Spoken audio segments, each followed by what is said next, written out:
About 26.5 million jobless Americans have asked the government for financial assistance over the last 5 weeks. The number confirms that all the job gains in the United States over the past 10 years have been lost during the coronavirus pandemic. The rising levels of unemployment provide evidence for economists' claims that the U.S. economy entered recession in March. They also point to a collapse in retail and home sales, manufacturing production, and home building. As the economic slowdown deepens, some Americans are protesting nationwide measures to control the spread of COVID-19, the disease caused by the virus. President Donald Trump is worried and wants to restart the economy as soon as possible. He is seeking a second term in elections later this year. On Wednesday, Trump praised decisions made by some states to begin reopening their economies. Those states are governed by members of his Republican Party.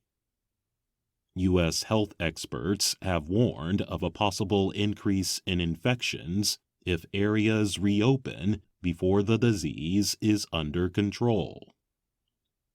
The labor market is pushing into new territory, notes Daniel Zhao, an economist with Glassdoor, a company that helps job seekers. He added that the unemployment rate is already greater than during the Great Recession. The federal government reported Thursday that in the week ending April 18th, more than 4.4 million unemployed Americans sought benefits from the government. Since March 21st, over 26 million people have asked for government assistance. That represents 16.2% of the workforce. The U.S. economy created 22 million jobs between September 2010 and February 2020. That represents the longest increase in job growth in U.S. history. The Labor Department said the high numbers of unemployed were because of the COVID-19 virus. Economists are saying as many as 25 million jobs were lost in April, which was the largest decrease in 11 years. Although the number of Americans seeking unemployment benefits is high, it is decreasing. The number appeared to have reached a peak, a record 6.867 million, in the week ending March 28th. Job losses are likely to continue across a number of industries in coming weeks, said Andrew Hollenhorst, an economist at Citigroup in New York.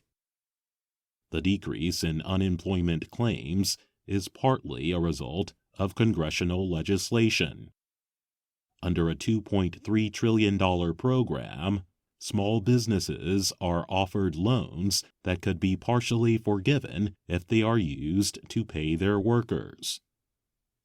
The U.S. Senate on Tuesday approved $484 billion in additional aid. If it becomes law, the measure would mostly expand loans for small businesses. The government aid is designed to prevent additional unemployment. Economists will continue to study the number of Americans who asked the government for jobless benefits. This number is considered a truer picture of total unemployment nationwide. In the week ending April 11th, the number was nearly 16 million. Economists believe the unemployment rate this month will be the highest since the end of World War II. The old record of 10.8% was set in November 1982. The April totals will not, however, come near the 25% unemployment rate in 1933 during the Great Depression.